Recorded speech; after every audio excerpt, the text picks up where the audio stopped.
Hello, I'm Paul. I'm Adam. And I'm Ben. And welcome to the Filmbusters podcast. The film show with no filters, no prisoners taken, loads of disagreements, but one hell of a love for cinema. If you want to hear three friends ridiculing each other for an hour or so regarding their taste in films, then you have come to the right place. In each episode, one of the team picks a film for us to discuss. It could be anything from a recent cinema release to an all-time classic. So, strap in and get ready to get mad or get vindicated as we guide you through the murky world of being a film geek. If you like what you hear, you can also find us on Twitter and Instagram using @FilmbustersPod. You can also find each of our individual accounts. I'm at Filmbusters Paul. I'm at Filmbusters Adam. And I'm at Filmbusters Ben. If you want to use your eyes instead of your ears, you can also visit the website at filmbusterspod.co.uk. And if busting makes you feel good, you can also support us at patreon.com/filmbusters for exclusive content. Alright, can we just get on with this now, please? Filmbusters. The Filmbusters are back in the building. Are you happy to be back, guys? We're the best, we're the beautiful, we're the only Filmbusters. Had to happen, didn't it? We're back. All right. Dun, dun, dun, dun, dun. I ain't afraid of no film. Filmbusters. Dun, dun, dun, dun. You know, that's what Bill Murray says when he comes out of the courtroom anyway. He does. That's us, mate. Ghostbusters 2, baby. I'm so happy to be back. This is amazing. This is the biggest break we've had. It is massive. Since we started many years ago. Yeah. It's been a almost bigger 2 break months than Theresa May had in Prime Minister. Oh, there you go. There you go. Get political here. Political reference immediately. Immediately. You know we love it. we just had a massive chat actually about what we've been doing, and what we've been up to, baby wise and Glastonbury wise, and we got a bit deep, we got a bit emotional. Oh, it was one of those. It's like a whole podcast of when we go off piece at the end of it and we just chat about life rather than film. Yeah, it's nice. But that's Patreon exclusive, guys, so you won't be able to listen to it unless you're a patron. But it's only £1 if you actually wanted to listen to that and see what we're being up to. I think they should. I think it was very good. It's a good segue into rejoining us again. Definitely. If you're an old listener, it calibrates you before we go back into this. And if you're a new listener, newbie to the podcast, it's a perfect introductory way into our psyche, so you can understand where we come from when we talk about films in a way.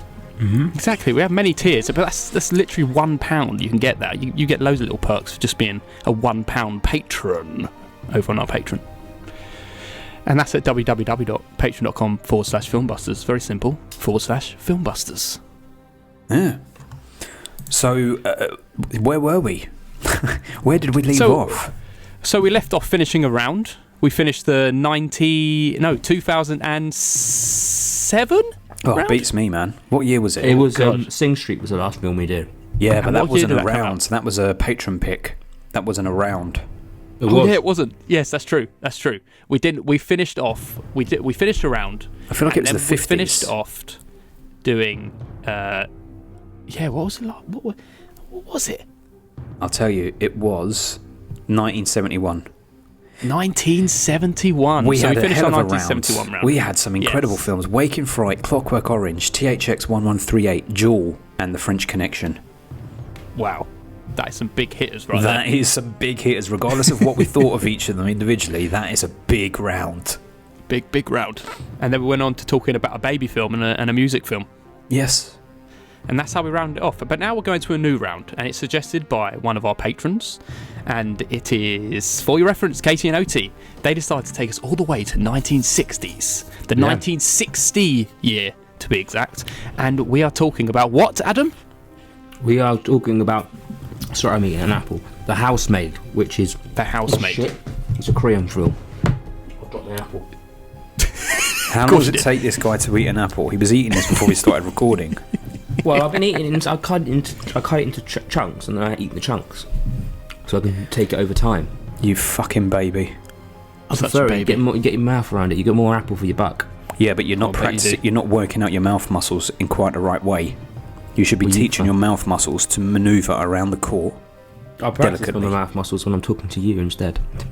I save them so they're fresh and happy. Anyway, yeah, it's a film from 1960. It's a Korean. Oh, do I have to do this bit or No. If you want to. Well, you could, I suppose. Yeah. It's a Korean film. It's a thriller. I'll give you a plot Mark description Jackson. later on. Yeah, I think you will. Let me just say up front about The Housemaid. If I leave it a couple of weeks and I think, what is that film called again? I'm going to type in every other name Yes. that's not The Housemaid before I find The Housemaid. I'm going to type in Handmaiden, Handmaid. Then I'm like, okay, what is another one? Housemaiden? Housemaiden, yeah. I'm looking at my notes on screen here, and I've literally got it titled up Housemaiden.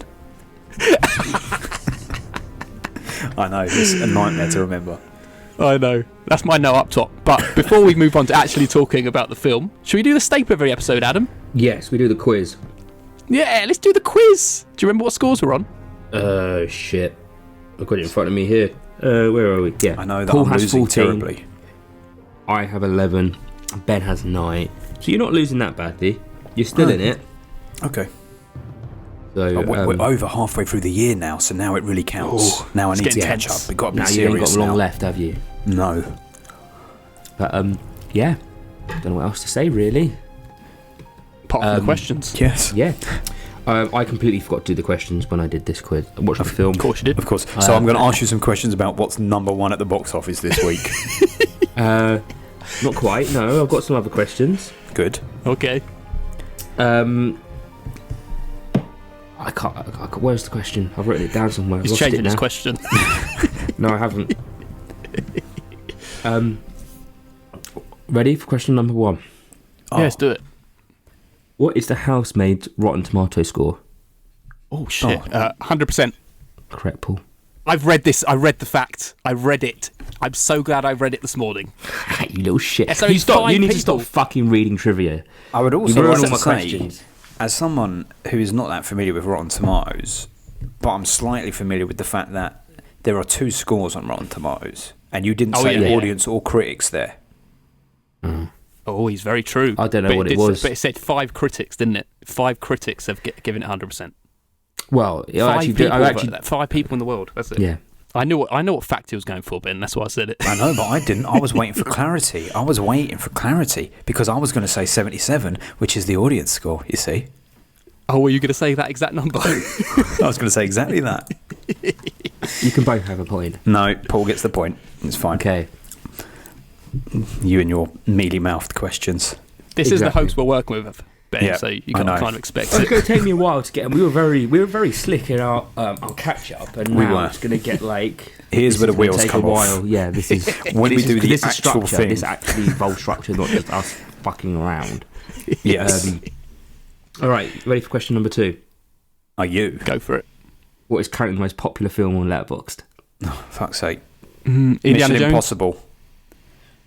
What are you saying, Ben? Mission Impossible. What did you say, Paul? Indiana Jones. Paul's correct. Fucking hell, mate. Only because it's on the login screen picture. I thought it'd have been Asteroid City. It's Indiana Jones no, is fuck the that film. most popular film right now. Yeah.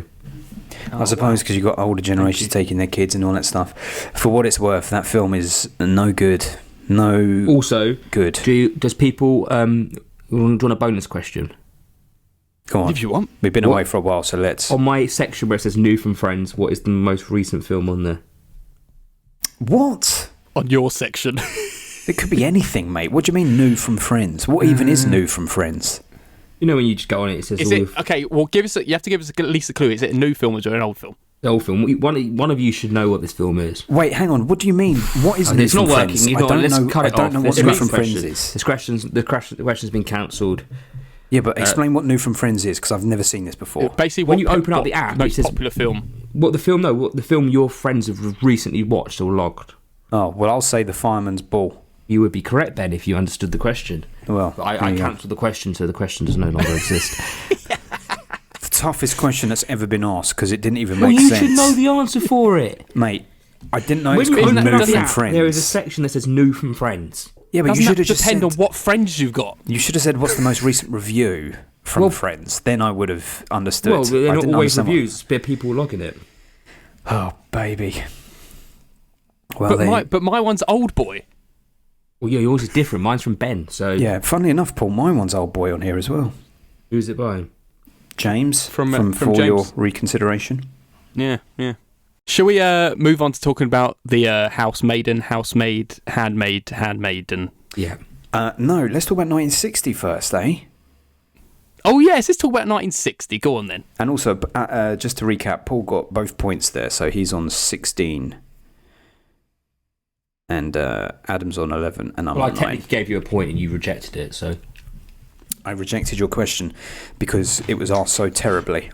No, I said you could have the point for the Rotten Tomato score. I know, that was asked terribly too. Like I said, you should have clarified, audience Oh, or very critics. terrible. Well, I'm sorry, next week I'll be better.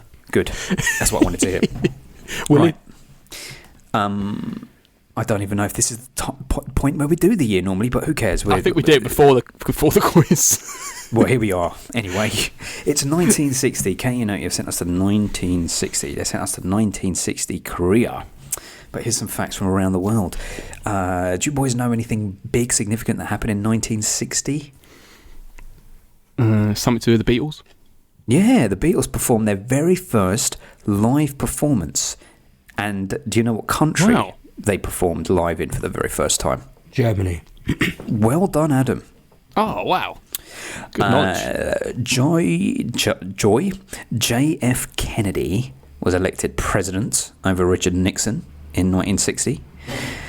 The USA also entered the Vietnam War, sending in 3,500 soldiers. Oh. The IRA started its fight against the British. The Wow. novel A lot of war here. lot of war. The novel To Kill a Mockingbird by Harper Lee was published.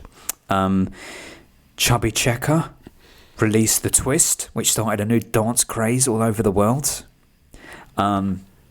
Soviet missiles shot down the US U-2 spy plane, Oh, yeah, forcing U-2 the spy Americans plane. to admit that. And 1960 was also known as the Year of Africa because of major events that happened, particularly the independence of something like 20 African nations. 1960, the Year of Africa. And since we were in Korea, we should do a little something of what was going on in Korea in 1960. It was the April Revolution, also known as the April 19th movement, which was mass protests in South Korea against the president at the time because a body of a local high school student who had been killed by police during demonstrations against rigged elections had occurred, and there was this mass uprising, and they forced the president out. Big things. Big things. Very political 1960 was. Very political. isn't Very it? political. Wow. I mean, that's what they loved in newspapers back then, didn't they? That's all they spoke about. They loved politics. What else? They were not writing about BBC presenters. Now we love talking about paedophiles, and that's it. No, certainly in this country, that's all that makes the news nowadays. Who's been cancelled for sending pictures? Yes, indeedy. Well, thank you, Ben. That was nice. Pleasure. That was good. Well, shall we now move on to talking about that film we're going to do today? We should. Because The Housemaid isn't like anything else I've ever seen in movies, and a world away from the rest of Korean cinema. You can feel echoes of it in horror films like Whispering Corridors and A Tale of Two Sisters. But Kim's film has its own rich sense of perversity and everyday madness. I mean, there's a kinship with Louise Buñuel and also with Poe's writings. Every image, every movement, every action is controlled. The film is hair-raisingly sharp in every detail. And I'll admit, it's quite unnerving. Right, everyone. Today we're talking about The Housemaid from 1960 by Kim Ki-young. This has been suggested by For Your Reference, Katie and Otie. This is a spoiler episode. If you haven't seen it, you might want to go watch it first because we're going to spoil it terribly. And I think you might want to go watch it first because there's a great little end to this film that it is great to see Baccarat blind, I think. So you should go see that blind. If not, just listen to us and we can just spoil it for you if you don't want to. But it's on YouTube. You can watch it free on YouTube if you really want to. And it's also in HD as well. It's not like a shit YouTube video. Yeah. Right. There's no one been in a film we've done before, so that leads us straight on to a plot summary from Adam. This film is about a piano teacher who his wife becomes ill. Was it? What happened to her? Something happened to his wife. Pregnant. And they needed help around the house, so they brought in a housemaid who was a little bit crazy. I'm a little bit obsessed with him and caused a lot of drama. Now, we always say this, but... Or did he bring in a housemaid Yes. to cause drama? We will find out. Right. Ben, got anything about this film? Oh yeah, I do. So this was a huge movie for South Korea. It's considered one of the top 3 Korean films of all time by critics and bodies, by consensus in the country. Wow. It was the inspiration for Bong Joon-ho's Parasite. He's openly stated that was the case. Yeah. And this was part of Korean cinema's heyday. Between 1954 and 1970, they produced over 2,000 films. Before 1954, they'd only made about 200 films because of the Korean War, so that they really didn't have time for filmmaking. So this was part of its big spurt. This is actually part of a trilogy of films which all have the exact same plot, but just in a slightly different setting by the same director. So the sequel is called Woman on Fire, and that was made in 1971. And Women on Fire 82, which was made in 1982. So every 11 years he did a version of this. I want to get her name wrong, but apologies. I want to get it right. Apologies if I get it wrong. Lee Yoon-shim, who plays the housemaid. The public absolutely hated her, the character, and they hated her so much that she never worked again. She was so convincing as this terrible housemaid that she never acted in anything again. Manby is so good at acting that you actually people believe you're the character. I know. I wonder if anyone's ever done that in like Hollywood, contemporary Hollywood. But yeah, it happens for soaps all the time. People think it's that they're real people. And finally, as will come as a surprise to literally no one, someone's cracking pepper over there. It's only one person it could be. I know. Ignore me. It's a bit hard to, mate. What are you opening up and putting in that bowl there? Cookies? Popcorn. Fucking hell, mate. The noisiest film in a cinema he also chooses to bring to the podcast, where you have a super sensitive mic that is meant to be picking up everything you say. I've just opened the bag and poured it onto my plate, so there'll be no more crackling. Right, you poured popcorn onto a plate. Are you a psychopath? Well, would you rather I crackled the bag or I put it on the plate? I'd rather, if you must have them, you put it in a bowl. Oh, I'm sorry, I'm just reusing the plate I had for lunch. That is very low class behaviour. We'll discuss that when we talk about the film, but that is low class. Final bit of trivia. You say washing up. I think everyone listening knows what's wrong with pouring it onto a plate rather than a bowl. Final bit of trivia. It's a slightly bold plate. It's got a little rim on the edge. Bold plate. You could put a pasta sauce on this and it wouldn't roll off. Right. The film was supposed to finish about a minute and a half before it actually did. However, the shocking finale was considered to be too extreme for its time. Hence the unfitting cut after the original ending was added in post-production. Wow. I wouldn't call it shocking. More jarring than shocking. No, as in the shocking finale up until that. Oh, up until that. Right. Yes, Okay. yes. Okay. Yes. Fair enough. Is that all the info? That's all. That was great. Thanks, Ben. That's all right. Wonderful stuff. This is a patron pick, so Adam, you get to decide what order you want the first impressions in. I'm eating popcorn. Ben, Paul, me. I'm eating popcorn. I have not gone first for ages. He's shook. I am shook. I'm so out of practice. We haven't done this in 2 months. I've forgotten how to summarise my thoughts. All right. Well, this was a tricky one to come back to the podcast with after a break, because it's an older movie, which I'm all in favour for. But it's Korean cinema. Korean cinema from that time I'm completely unfamiliar with, so I have no contextual stuff around it to compare it to with what was out at the time. I can only think about what came after it. And absolutely, it has all of the basic concepts and ideas that we would later see in things like Fatal Attraction and Basic Instinct, all that stuff where the villainous woman comes into the home and becomes obsessed with a man, stalks the man's wife, all of that, making the women out to be villainous. And it kind of worked as a bit of a melodramatic horror film. I wouldn't really call it a horror film. It has some horror elements. I know they like to call it a horror film, but it's only a horror film in as much as Parasite is. It is more of a very melodramatic drama. Thriller. Yes, thriller type thing. And I liked elements of it. But the thing that I found tricky is I couldn't actually work out who it was saying was the bad guy here, because there is a read 100% which is quite, this is a very misogynistic film, all the women are obsessed with this guy, look at them all doing crazy things over him, they're all blaming themselves for what it is. Women are portrayed as people who cry rape when they haven't been touched, and people who commit suicide because the teacher won't reciprocate their feelings, and all the rest.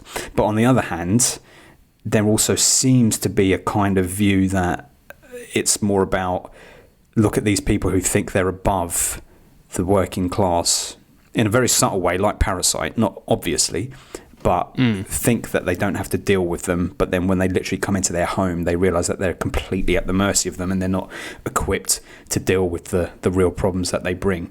But I think it was a little bit too... it didn't really fall neatly on either side for me to fully understand what the intention of the film was. So when I enjoyed the aesthetic of it, and I did enjoy the aesthetic of it, the way that it looked, and kind of the storyline, I did think that it was a little bit clumsy with exactly what kind of message it was trying to get across. And the ending being, as it is, completely ridiculous, I choose to just ignore that final minute and a half, and the film ends before that for me. But even with that ending, it's still, I can see why it would have been very impressive at the time maybe, but it's a little bit muddled, and we've subsequently seen the story told better, I think, in Western world. But for Korea in 1960, I could see this being quite bombastic. I think the 1960s in general was quite bombastic, isn't it? I suppose. Well, you had Psycho at that time as well. But yeah. Shall I go? Yeah. Okay. The first thing I had to know about it going to this film is how different it felt to any kind of Korean film I'd watched before. It felt really Western. It almost felt like a Hitchcock film at points. Even down to like this is the bit that really made me think, that to the rat poison in the cupboard, which just felt like that bomb placed in your scene. Like it was your like Chekhov's gun. Like this was going to be a main like plot point. But in general, I didn't think much of the film going into it, especially going in Baccarat Blind. I kind of expected it to be some kind of like thing about romantic flings and a bit of drama. But that's kind of just the magic of going in Baccarat Blind, because the more you go along, the more twisted the story gets, and the more trapped this family feels with this manipulative woman.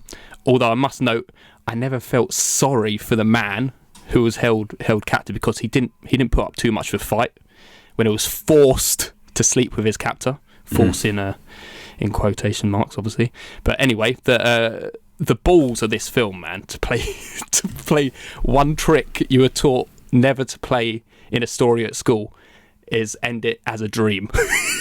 and then not only that, but also hold the audience to account for what they watched, as any gentleman could be put in this situation with his own wandering eyes. And it's like, I think it's quite wild stuff to like end your movie like that, and I have to give it some kind of credit, regardless of whether I believe our lead statement is true or not. But I kind of, where you kind of thought it didn't play very well, it kind of gave it a little uplift at the end for me, just being like, oh, okay, it's 1960, that's quite cool. It's a bit wild, but it's pretty cool. That's my first impressions. Okay. I personally agree with Ben more than I agree with Paul on this one. I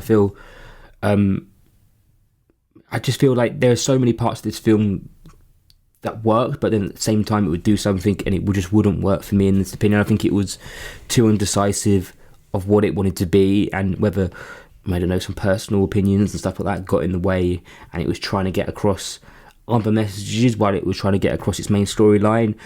hindered the film for me, and I found it quite jarring and quite annoying to follow at times because of that, and especially the ending as well. It's a bit like, oh, okay, like, what are you trying to prove by saying this? Like, what is the opinion? In my opinion, you've just ruined everything you've kind of sent before you. You've kind of just, you've kind of taken away from what you have trying to mean. Like, if you're making these storylines, you stick with it. No one knows it's obviously you and your personal opinions, but I feel like when you add that, it kind of makes it personal, and it makes it like you're trying to get a statement across, or like a warning before a film and all that kind of stuff. But the film was good, but overall, I didn't really love it or bond with it. And also, considering now it's been 2 weeks, I don't really remember much of the film, and it's a bit hazy, and sometimes if I like the film, I thought I'd remember it a bit better than I have.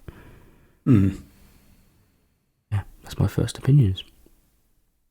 Well, let's deal with the ending right away, which is something that we don't normally do, but considering it kind of, because we obviously have differing views on it.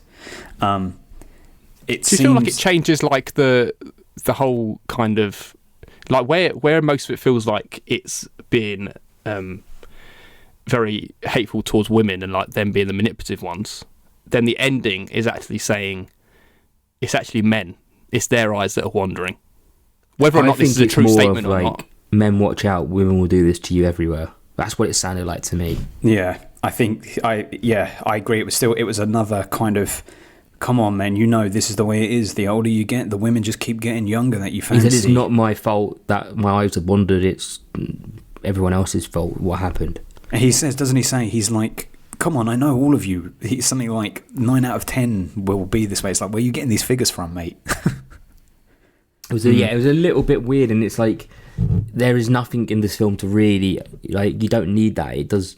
I mean, I don't know really if I'd like the film a lot. Don't think I'm going to change my score because of the ending, but I think it just leaves that bitter taste in your mouth of like, oh, this wasn't the greatest meal I've ever had, and then that last bite, that last chip was a bit burnt. But it's also like it's production code. It feels like it. I don't know if it extended its reach to Korea, but that's what that kind of feels like. It's like, wait, if you're going to do all this stuff beforehand, you need to just like release the gas a little at the end and go, oh, not really, because that's basically what it is. It's going, look, all this dark shit that's happening. Then it's like, not really. It's like, well, you're just denigrating your own art. But I get it, because it wasn't the director's intention. It's the production company going, you need to add this in. Yeah. So it's just, it's like we talked about it with Streetcar Named Desire, that ending where Stella leaves Stanley. That's what it is. It's basically, oh no, you can't have Stanley seduce Stella at the end and her still be under his wraps. So you need to do this fantasy thing. That's why I didn't like it. It doesn't change my score. It didn't change the film completely. And I could look at it and think this is absolutely ridiculous because it's so tonally different. Like we've never seen this man smile, let alone laughing and joking and everything the way he is at the end with the audience. It's ridiculous. It ends like a fucking Looney Tunes film where it's like he's like smiling and laughing and there's like some jovial music playing. But I did kind of enjoy it just for the lunacy of it all, and I do feel like it kind of points a finger at men. I feel like it does. Like I got the line here. It says, so Mrs. Kim says, I don't see how a man of good character could lose his head over a maid. And then he says, it's man's greatest weakness. He's saying the men are the weak ones. A high mountain challenges him to climb it. A deep lake prompts him to throw a rock into it. And a beautiful girl stirs his most primitive desires. It's like primitive. It's like he has to do it. It's the men I get what he's saying, but he's saying, this is me. This is natural. This is natural that men do this. This isn't our fault. This is just us as men. It's like trying to say, I guess so. Like you get violent, you beat somebody up in a pub because it's primitive. Like it's not. You as humans, you should overcome your primitive faults. That's what makes us better than animals. But doesn't it take the heat away from the female character? But I guess. But also at the same time, I think it's a bit more of like she's causing me to be stirred, not I'm. It's a bit. Yes, I would agree with that. It's like these women are here to tempt you. This is what they exist for. They're only there to tempt you. Oh well, that is just toxic as fuck, isn't it? Yeah. Yeah, I mean, I get why I can get why it's a little bit different each way, but I feel that's kind of how it left me feeling. maybe if you re-listen to it and listen to each word. But I also think the only reason they would have added that is because of that. I don't think they would have added it because of any other reason. Yeah, it's to make the viewer leave almost with a smile on their face, like how it's like, oh god, I'm glad that didn't happen. Yeah. Yeah. It's like, oh, okay. It's like the extreme version of what could have happened when a man's eye wanders. Yeah, exactly. It's the production company saying you can't end it like that. And the funny thing is, this just occurs to me, in many ways, this is exactly what happened in Fatal Attraction. I'm pretty sure. You've seen Fatal Attraction, both of you? Yeah. Okay. I'm pretty sure that the original ending had her killing Michael Douglas and him killing her, so they died together. Oh, yeah, I remember that, yeah. But then the ending is the wife killing her, and the camera just lingers on the picture of Michael Douglas with his wife and kid. Happy ending.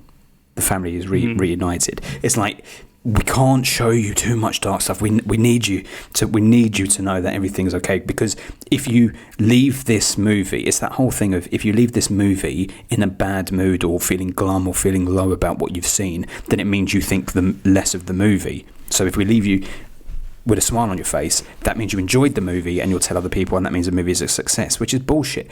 But having a negative reaction, a dark feeling or a low mood after a movie is no correlation to you not having enjoyed it or appreciating it. You don't have to walk out bouncing, singing a fucking show tune to say that you've enjoyed a movie. Yeah, a bit of naivety of the time, isn't it? Especially at that time. And I think like I think we felt the same about Streetcar Named Desire, because in this we're saying about how stage shows feel that they can portray tragedies, and that's kind of comes with the art form. Whereas when cinema came along, there was a whole different kettle of fish where you had to kind of please an audience and make them happy. Yes, and strangely, didn't this feel like it could have been a play, because it was largely set in that house? Yeah, definitely. Yeah. The way that staircase is there done the it whole already. time. Say again. Would not surprise me if someone's done this already as a play. It feels like that. It does feel like ripe to be. I guess it must also have been the stage. time of like they probably didn't have big budgets, so you had to film it in one location. You probably got money to build one set. Yeah, and And the best thing I can say about the whole film is the way that it was shot, like the use of the rain on the windows, the stairs, the way he framed things like the rat poison, all of that was great. Some it was stuff, really well directed, really well directed. I have to say, when she is in the rain, it's very attractive. Yeah, of course. Your eyes were wandering, weren't You they? would be tantalised by her. You would be tantalised by her. And that's why he does a good job as a director there, by going, this man, because this is the good thing. We don't just see this piano teacher as someone who is looking to have an affair. We get the impression that there's strains at home, but not really strains on his marriage. Slightly, but not really. But we're introduced to him from the off, and he's like spurning one of his students' advances. He's dobbing her in. He's not going, all right. And then when that next woman/girl comes into his house for the piano lessons, I thought, oh, right, here's the affair. And then nothing happens there either. And then it's only this third one, and it's almost, and that's why to a point it's kind of like the film wants to have its cake and eat it, because it's like, oh look, all these women are there, but he's not falling over him. They're all throwing themselves at him, but he resists it all. But then he goes for this one. So it's like, well, who are you saying is the bad person here? That's very true, actually, isn't it? Because what if you're looking at just the film without that ending, it is a man being put into a situation that he can't get himself out of. Even when the advances of the second girl who's teaching piano, she's like, I love you, this one, and he's like, no. And then she's like, well, I'm going to write a letter saying you raped me. Yeah. And then at no point he feels like he wants to give in until that third person, when he feels like I have no other choice, because my whole life and career is going to be ruined if I don't do this, kind of thing. And then by the end, it's saying, oh, well, men's eyes always wander when they get older. It's like, but that's not what you're portraying in the film. I know. You're saying that he actually had strength.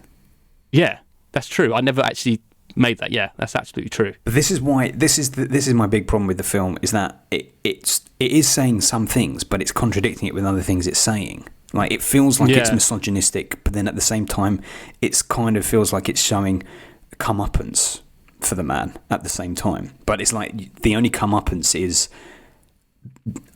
based on hysterical, murderous women. You know, there isn't a good, like, even his wife is willing to commit murder, you know, to spare them the shame. You know, one commits suicide, one is going to accuse rape, one comes into his home and murders his son. His wife is willing to murder the woman. There is no good woman in this. And the man is the point of entry, right? The fact that at the end he talks to the camera, to the male audience, is basically saying, hey, we're men, this is for men. Yeah, it's true. I think it's also always that weird thing. I think it's all films in this area, like any Hitchcock film you watch, is always a really old man.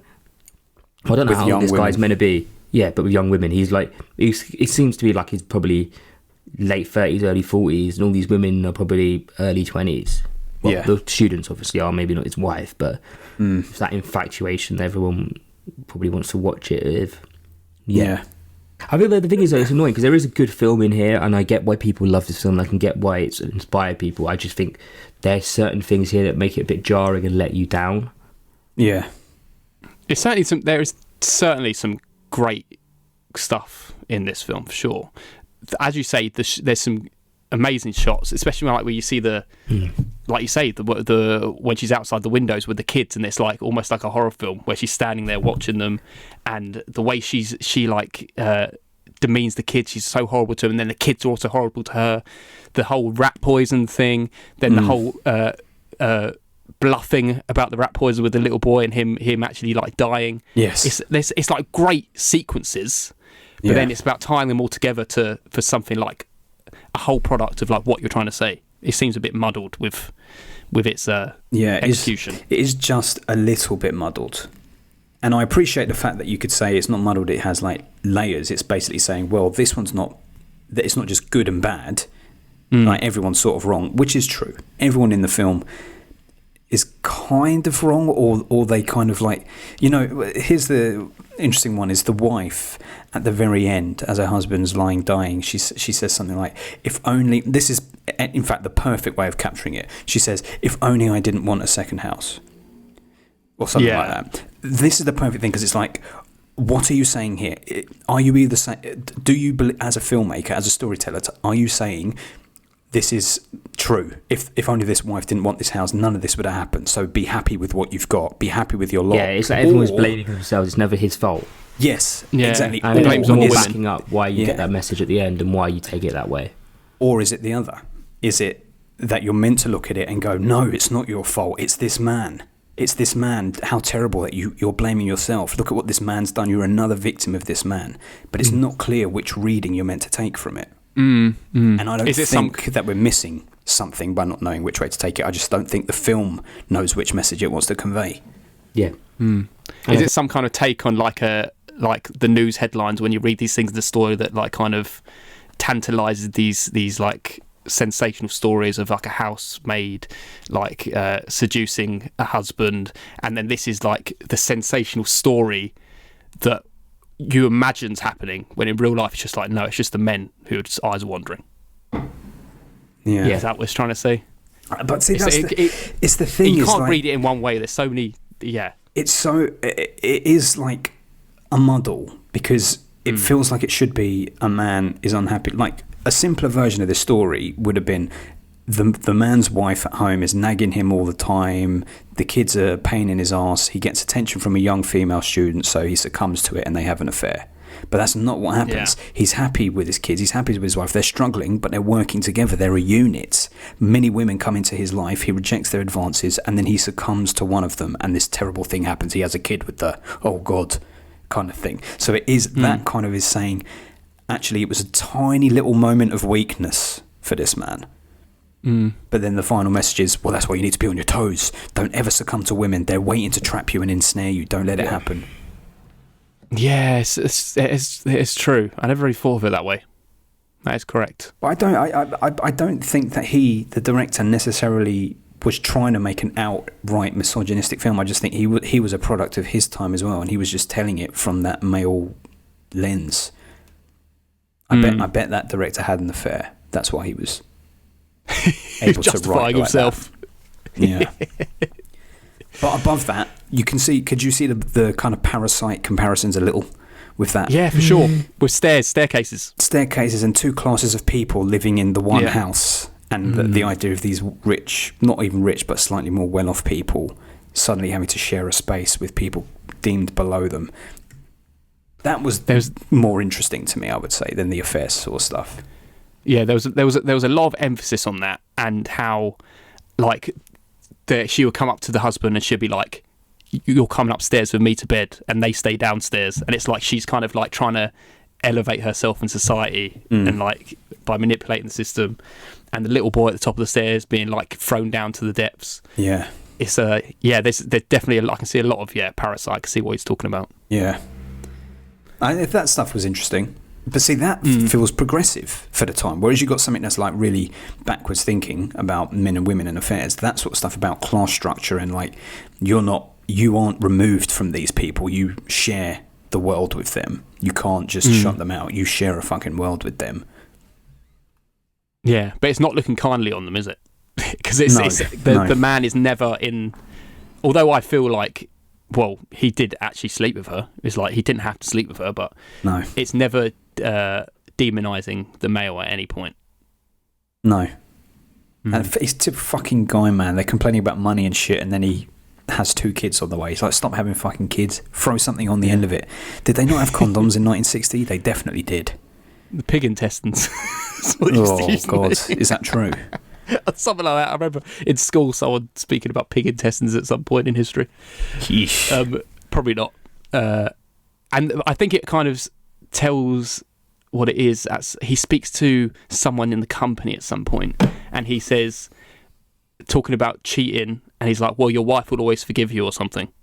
He says something, I can't remember the exact line. No, that's what it is. He says, oh, you should always be open with your wife. And then the other one says something like, there are certain limits to how open you can be with your wife. And then he's like, oh, you're terrible. Because that one guy's like, sometimes you have to keep things secret from your wife. You can't share everything. Isn't there something that he says she will always forgive you, though? If you're open with her? Oh, maybe. I can't remember. I don't think that's true. His wife is in this. She maybe forgives him, but I don't think that is true. Second. I was reading the quotes because I wanted to get the quote for the. Give me 1 second. But also the other thing that is like really muddled with this thing is like you're trying to say that these people are slightly upper class. They've got this second home that they're renovating and whatnot, but you're at the same time you're saying they've got no fucking money. So if you've got no money, what you doing renovating this second home? Why you got a third kid on the way? How have you got the money to hire this housemaid? Or not got the money to hire the housemaid? It's chav living. If it was UK, it's chav living. Come on, Adam. Give me the chav living. Chav living. It is chav living. That's chav living, isn't it? You can't afford it, but you're bringing more mouths into the fucking house. And they reel in a telly as well, completely unnecessarily. And they're like, oh, we're the richest people in the block. Fuck you talking about? Thought you haven't got any money. Rich in other ways, Ben. Here you go. This is what I think I read between the line. Oh yeah, here we go. Yeah, he does say it. So the husband says, what does the law state about a man who cheats on his wife? And then the man in his company says, sometimes he can get a lighter sentence than for a traffic violation. Once his wife forgives him, he's acquitted. Just as you wouldn't tell your son you're a murderer or a thief, even between couples, some things should stay secret. But I think he's saying like, well, sometimes even if you are cheating, doesn't mean you're going to get a bad rap with her. Yeah, as long as she forgives you. Yeah. I don't know what it's trying to say. As you say, it's very muddled. Yeah. Because, I mean, it's halfway interesting because I'm glad that it isn't just clear cut. Oh, this is what I'm trying to say. Because if it was clear about what it was trying to say, it'd probably be a far less interesting film. But because it is so muddled, it has several things going on. But at the conclusion, the summary is, yeah. It makes you want to read into it. Yeah, but even if you read into it, I think you're not getting anything out of it. Exactly. Like I imagine different people have completely different takes on this. And I think I'm not going to fall down one way or the other and say it is this or that because I think nobody could be. So open to opinion. It's too open, yeah. It's too open. Like 100% when you stack things up in one column and another column. The women, if you're saying this is pro women, this is a feminist movie, it certainly isn't, because you've got the housemaid who we get absolutely zero backstory as to why she would want to do this, why she's so crazy and erratic, why she's willing to kill children, right? So that's a crazy female character. We get no context for the one girl who's so in love with this teacher that she's going to accuse him of rape if he doesn't sleep with her. And then we've got the one girl who's let go from the factory, so she kills herself. So if that's a feminist film and those are 3 of your 4 main characters, I don't think so. So I think this is the only way I can really read it, where someone is trying to make a point, and it's because they start the film by stating a headline about a man cheating with the housemaid. Yeah, and there's a reason for that, right? Because newspapers sensationalize a story, and doing that, it's almost like we're watching the movie of the story the newspaper's telling. But what happens with that last bit is like that wasn't the case. The real point is that it's the male's fault, because he's the one who initiated everything. But he didn't. No, but I'm saying in the story he didn't. But what he's saying at the end is it's the man's eyes who are wandering. That's where the origin of this story started. In the headline of the story, it's going to be the housemaid in this sensational story about a housemaid who's killed the children, who's entered into this family and manipulated them all. Where at the end it's like, no, this story wasn't real. This is the one you're reading in the paper. The real story is the man's eyes were wandering. That would be nice, but I think you're giving it more credit, because I think, know that's what I'm saying. But it's the only way that the whole thing can tie together. Any other way, it falls apart. But that ending is just studio mandated. It's not like the filmmakers wanted it, so they're all like grudgingly turning up for this studio mandated ending. I think when they're all dead in the house, apart from the wife at the end, because the wife is alive, right? At the sewing station, she's alive, but she's very ill. Like exhausted. That is a tragic kind of it. That is a very Parasite type ending. That is a tragic ending where this terrible shit has happened and nobody's won. Everyone's a victim. That's like a good statement. But then to bring that man out at the end and be like, okay, well, this is it. Try and wrap it up neatly. Tries to put a pretty bow on a story that's been muddled up to that point anyway, and the bow at the end is not satisfactory. Leave it muddled. Let us just know that you didn't know exactly what you wanted to say, but you had some good intentions on both parts, but you failed on both parts. Yeah. Because the man in this, for the most part, is constantly a sort of helpless victim. It's like, oh, I slept with this woman against my will. I accidentally put my dick in her, and now she has a baby. Get out of my house. Like, come on, brother. Which is what the newspaper's trying to say, I think. Which is what you would read the story as. You see the demonising the housemaid over the man. But then the whole film demonises the housemaid. We never get for a second glimpse at her to feel sorry for her. I think that's the point. So this is why, in a way, I think this ending that has been re-added to the film, so it gives it a happy ending. I think, if anything, it adds more depth to a story, because it's, to me now, if it was just a straight down the line story of this is the thing that happened, then it's like, well, if this is totally misogynistic, right? All the women are demonized. Where if you're adding this ending where it's a man saying, oh, well, you know, a man's going to do what he's going to do, it's part of his nature, it's like it's animal instincts to do this, it kind of adds a little sting of, oh, well, if none of this happened, then you're saying that it's the man who's doing the initiating.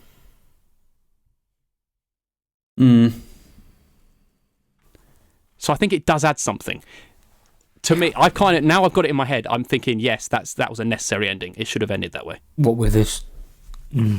No, I just can't, because it's a studio. It's not a creative decision. The director and the storyteller didn't want to do it, and a studio who knew nothing about it. It's like a record company going, "You're not finishing the album with that song. Put the fucking single at the end so everyone feels happy." I feel like in this sense, the studio were right to do it. I don't know. I think it's too. The thing is, I think it's too jarring. They could have done it in a better way. I mean, I actually rewound the film and was like, "Well, have I missed something?" Come on, man! It's great just for that, just to be like so like mind blown. This guy's like, it is, but then it also I think this is a Looney Tunes it's fun film. at first, and then it's all a bit taken away. I think when you really work it deep down inside, it's not as good as it makes out. It could have been done better. But the message of the film without it is horrible. I think that it doesn't really help the message of the film. If anything, it backs up everything. Yeah, I don't think it helps. I don't think it helps. I get what you're saying, though. I understand what you're saying, but as an ending, it's a letdown, because you've just watched this deeply dark drama play out, and then you have this ending, which is like a fucking 1930s Hammer horror, Vincent Price type House on Haunted Hill ending. It's almost like an American comedy when they justify their bad jokes at the end of it, and it just takes away from it. Yeah, it's like a different film entirely.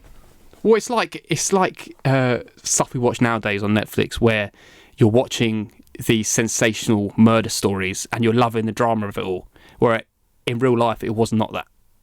It's just this is a sensational telling of a story, and they amp it up with the drama, where in real life that headline or that news story that you were so into was never really that sensational and exciting as the movie was portraying.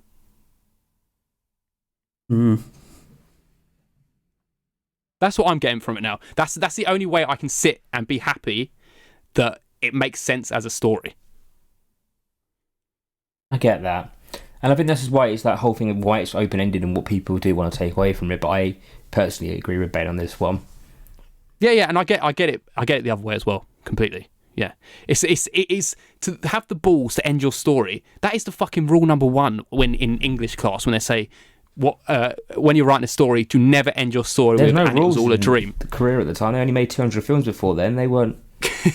I know, but this is the other thing. You're saying to have the balls to end your story with that, but he didn't. It wasn't a ballsy move. Know, yeah. He didn't create it. It's like what it's like is like the three of us do this podcast, and then Spotify all of a sudden, when you're about to edit it and release it, send you a message and say, "By the way, you know those jokes you were making at the end, we need you to add something on at the end," and go, "We were only joking about those jokes. We don't feel this way. This is actually what we meant." Well, us as it's creators, but then it like, also that's not what you actually want. made the jokes about. It makes it a bit more weird and a bit more. I don't know. I know. I absolutely agree. In most cases, I would absolutely agree. But in this particular film and this time, if it just was that was the story and it ended with them dying, I would have been like, okay, yeah. I still have no. I'm still not backing your main characters. I still think it's a real misogynistic film where the females are apologising to the male, and it's like no.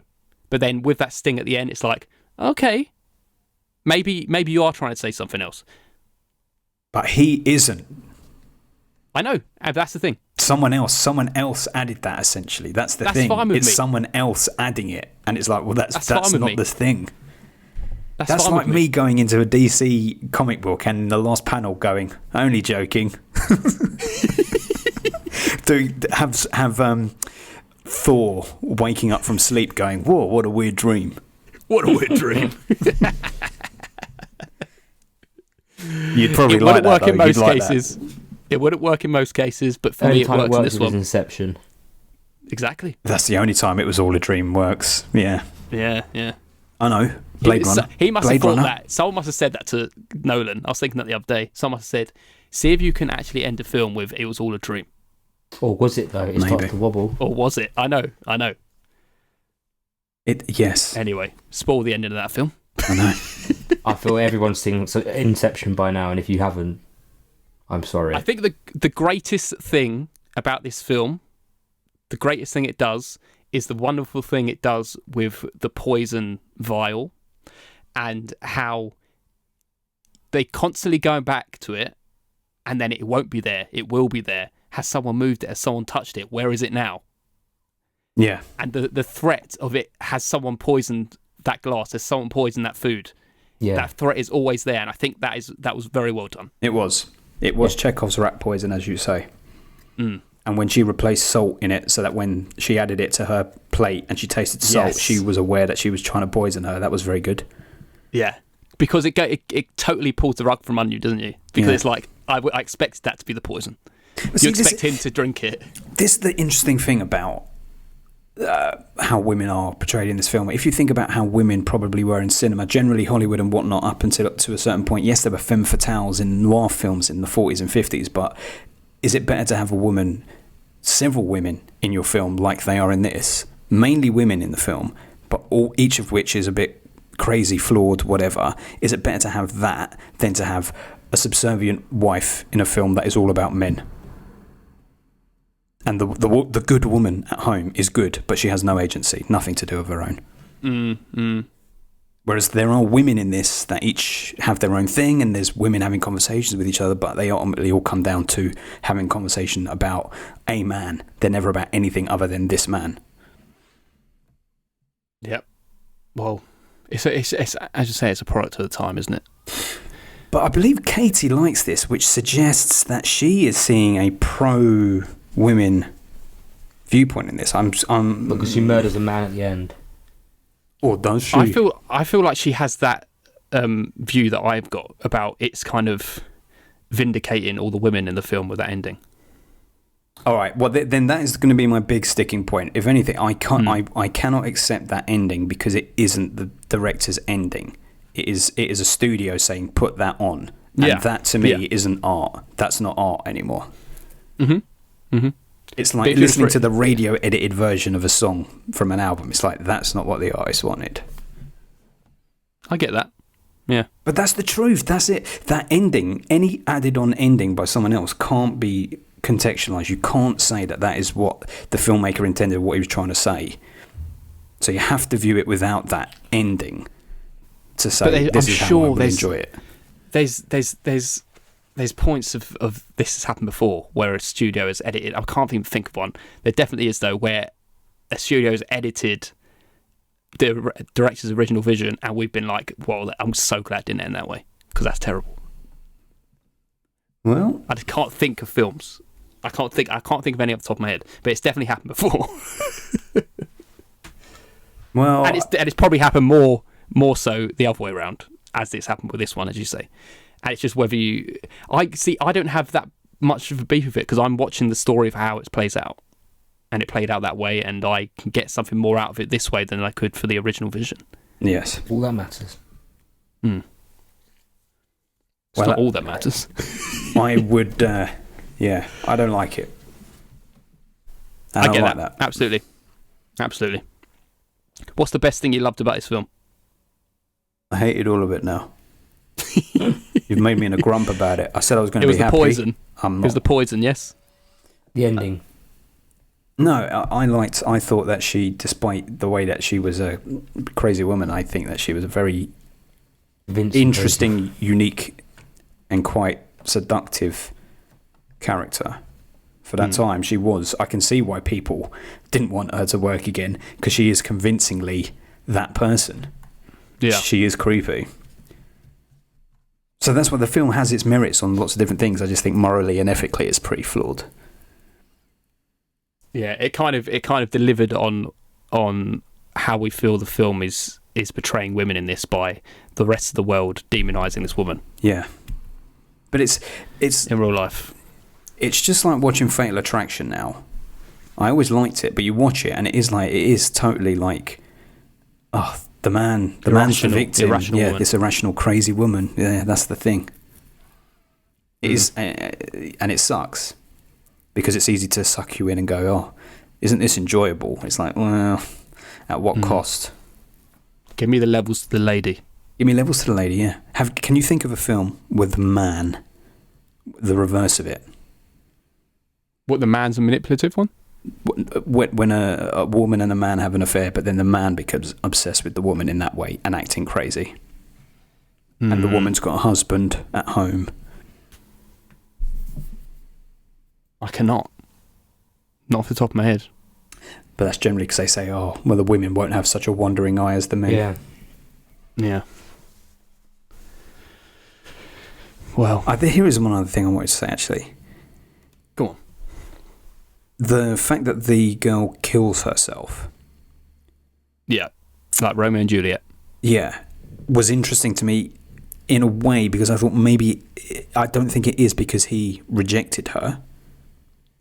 Sorry, the you know who I mean, not the housemaid, the student at the beginning, who he rats out, and then she right. Then Yeah, she yeah. kills herself. Maybe it's because of the shame of being let go from the factory as a woman, because I presume she came from sort of a poor town or something, poor place. She's working in that factory, which is a weird setup anyway. I didn't really understand what that was. It was like a school and a factory. And that she killed herself because she lost the job rather than because of the man. Maybe. I don't know for sure. Do you think the story is trying to say that, or do you think it was trying to say that she killed because of the rejection of the man? I don't know. I feel like it's that way. If it's going down a trend, I think it's that way. True. It all revolves around being with the man. Hence why she wants to kill herself at the end with him. Yeah. Because he means everything to her. Yeah. See, that's what does the women a disservice. Stuff like that. Adding the other woman saying, "I'll say that you raped me." If you just had the housemaid being erratic and crazy, you could be like, "Well, this is a villain. The woman is a villain. She's coming to the home." But when you add several other characters who are women and give them those sorts of weaknesses, it's a little bit like, "Ah, come on, man. This ain't so cool." Yeah. But she did kind of retract it, didn't she, after she said, "I'll do those letters." She kind of saw sense.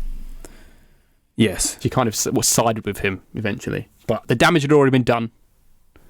Would you be seduced by that housemaid? Done. Housemaid done.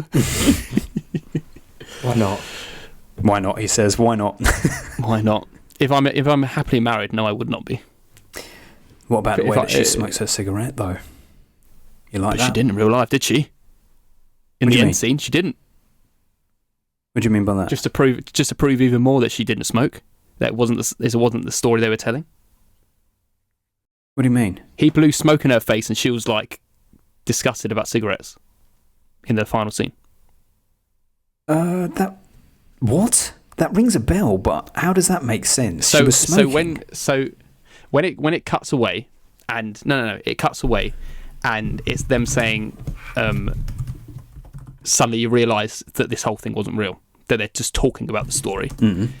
And then he's smoking a cigarette, and the house maiden comes in, Oh yeah, in his and house. then Yeah. he blows smoke into her Yes. face, and then she like has this like look of disgust, as if like, why are you blowing smoke into my Yes, I face? say. I told you I'd not believe in that ending, though. That ending doesn't mean nothing to me. Yeah. But I'm saying it just kind of shows that everything was fake and it wasn't a real story. It was. That's the studio. In the studio's opinion. Nice. Should we go to our ratings of this film? Yeah, I'm going to give it a 1. Giving it a 1, yeah? Yeah. Should we do it in the order? So it is you first. You giving it a 1? No, I'm not giving it a 1. I'm giving it a worthy 7. It was good. I did enjoy it, but there were problems and things that need to be picked over. So Oh, you gave it a 7? yeah, This is one of those films we're all going to be giving it a 7, and we've all been arguing from different points. yeah. I've given it a 7. No, there you go. I don't think any more of it than a 7. Well, I think that proves something, doesn't it? The fact that we've had a big discussion about what it's trying to say. This It is why obviously it has works something for us there. not to reveal our scores. Yeah, You definitely don't give it a 7, Adam. I did give it a 7, yeah. yeah.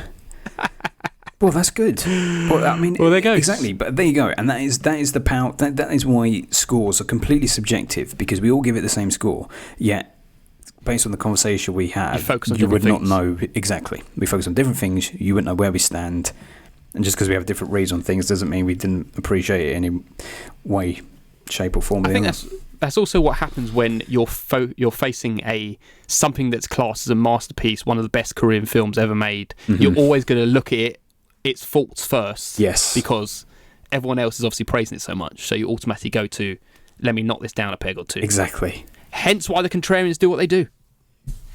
Exactly. What did Katie and OT? So yes, Katie and OT, they are adding their scores to our average this week, and they're giving it very high scores. And obviously, we let Katie and OT break the rules. So Katie's giving it a 9.5. Of course. I thought OT was the one with a straight 9. I thought OT was the one who does the points. Christ. Not this time. Not this time. And so that gives it a 7.9. 7.9 gives it a completely unique score in our charts, so it's not competing with anything. So it is above It Chapter 2, but it is below The Hunger. The Hunger, man. The Hunger. I think this is better than The Hunger. I think The Hunger's better. Well, I don't think it's above then, isn't it? Both of them have their flaws, but there you go. Yeah. So no chatting about where it's going to place. No chatting about where it's going to place. Makes that pretty easy. But we do have a review from one of our listeners. Do you want to hear it? I'm going to guess it's Luke. It's Luke Human, yes. He gives it a 7 out of 10 as well, same as us.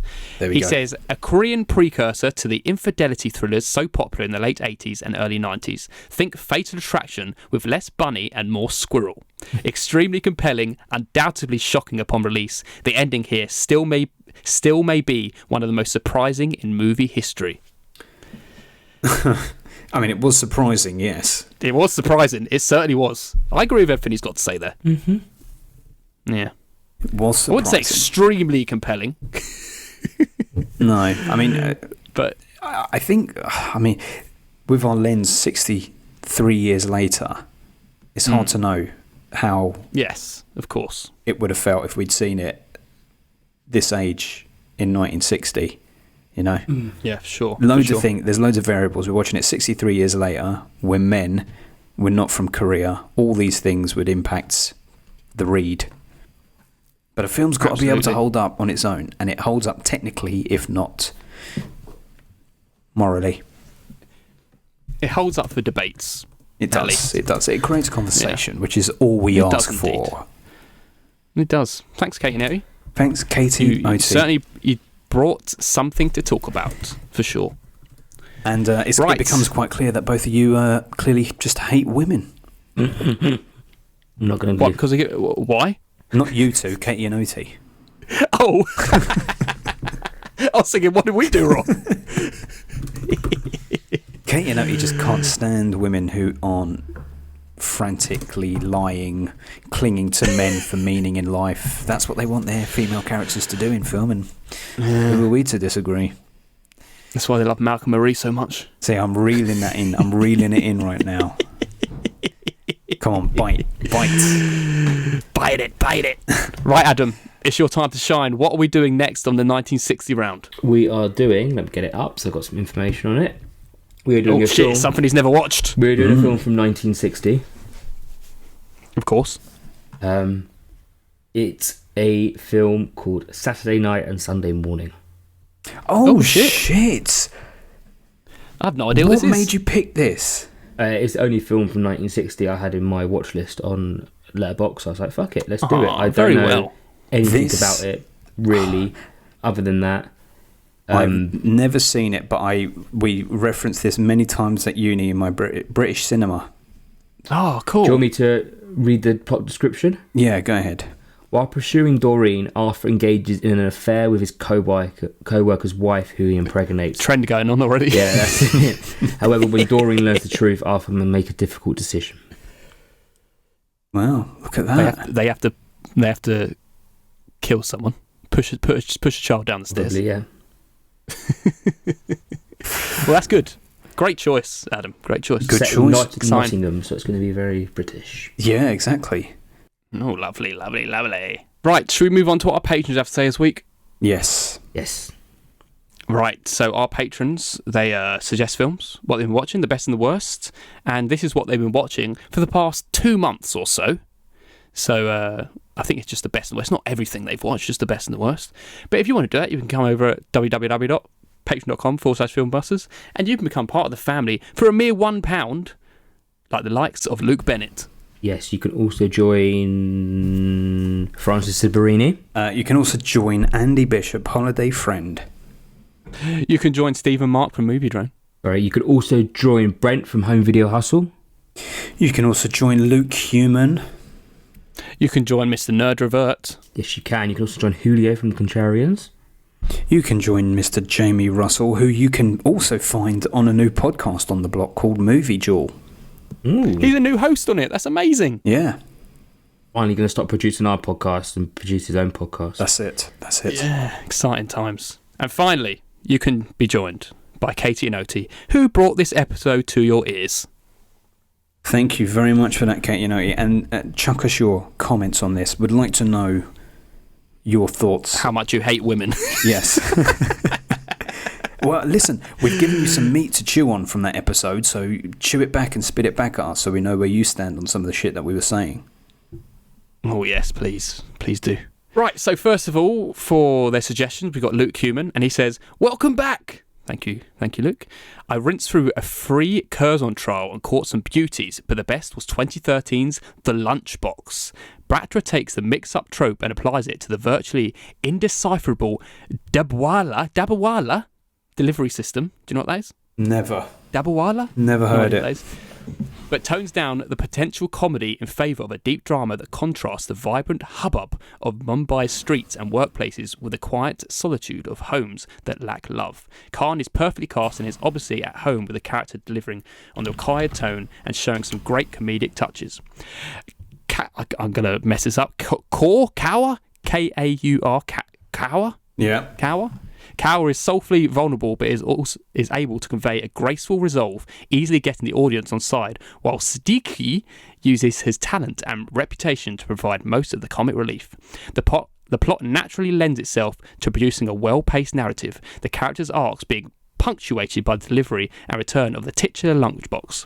Much dialogue is replaced by voiceover, reading the notes, and it's testament to the performances and direction that we understand the individuals completely. What transpires is an entertaining, emotional human story hung on a fascinating aspect of Mumbai life that contains existential themes that make it globally relevant. 9 out of 10, The Lunchbox. There we go. Never heard of it. I never heard of it. The Dabawala is a lunchbox delivery and return system that delivers hot lunches from homes and restaurants to people at work in India, especially in Mumbai. So he was referring specifically to that system. Never heard of it either. Interesting. Yeah, sounds unique. It's like Deliveroo. I guess. Although it's not a... Oh, no, it is a company. No, it's not a company. No. Dabawala rocks it, though. Mumbai Dabawala. On the watch list, people, I think. Yes. Yeah. All right, next up we have a Nerd Revert, and he's got some very short and snappy reviews for it. He says, best film, 0 fucks given, from 2021. He gives it a 4 out of 5, and he says, grows on you long after the credits have ended. So yeah, I think it's... I've never even heard of that one. No. Nor have I. He said the worst film is called Flaming Hot from 2023. He gave it a 1.5 out of 5. Oh, shit. The production company was made aware of the false claims being accepted as gospel, and they still forced this turd on us. So, yeah. Avoid. Yes, and then he's got some honourable mentions too. Deep Cover from 1992. Loved absolutely everything about it. Go out of your way to watch it if you haven't. 5 out of 5. Oh, lovely. And then this next one, I don't know if this is necessarily an honourable mention, but Fast X or Fast 10 or whatever you want to call it. Piece of shit. He says he's 1.5 again out of 5. Jason Momoa has some broad shoulders. Unfortunately, they aren't broad enough to carry this instalment in the franchise that just won't die. It never will die. No. Never will die, but I'm never going to give it life. I'm never going to watch even the first one on that. I've never seen a single one of them. No. It's one of those weird things. To. I watched the 8th one the other day, or the 9th one. It's like I've just seen them all at this point through one way or the other, and I feel like I just kind of want to complete them now. I'm never going to go to the cinema to complete them, but when they pop up on Amazon or whatever. I've got better things to do with my time, man. Yeah, don't waste your time. No. It's you put them on if you're working or something. Flaming Hot says... Richard Montanes, the son of a Mexican immigrant, was a janitor at Frito-Lay when he came up with the idea for Flaming Hot Cheetos. His creation, inspired by the flavours of his community, revitalises Frito-Lay and disrupts the food industry. I mean, that sounds very niche as a story anyway, but clearly they got it very wrong. Good. Okay, and finally we got good old Jamie Russell here, who says The Good was a rewatch of Sam Raimi's Drag Me to Hell. It was even better than I remembered. Excellent, highly creative horror that has a sympathetic female character being quite literally dragged through all sorts of horrors, including a wonderful sequence being trapped in a car. It also sticks with the tone right to the very end. I only watched it once, but I very much enjoyed it way back. Yeah, see, I watched it way back, and then I returned to it a couple of years ago, and it did not hold up. The CGI in it does not hold up in that film. Oh dear. It was at a time when the CGI was like not at its best. So yeah, didn't really land it for me. Oh man. Still fun though. Still fun. Had a bit of fun in there. See, that's interesting because Sam Raimi's like practical effects for the most part, isn't he? Normally. Yeah, but it's definitely some CGI in there. There's like Silly a boy. CGI goat or something. Silly boy should have left it. And The Bad was a rewatch of Freaky, which I think is that Vince Vaughn piece of shit. This one goes down from my first watch. Despite some good gore scenes, the body swap storyline became much more tiresome and irritating on a second watch. Yeah, Vince Vaughn, man. Vince Vaughn, man. Come on.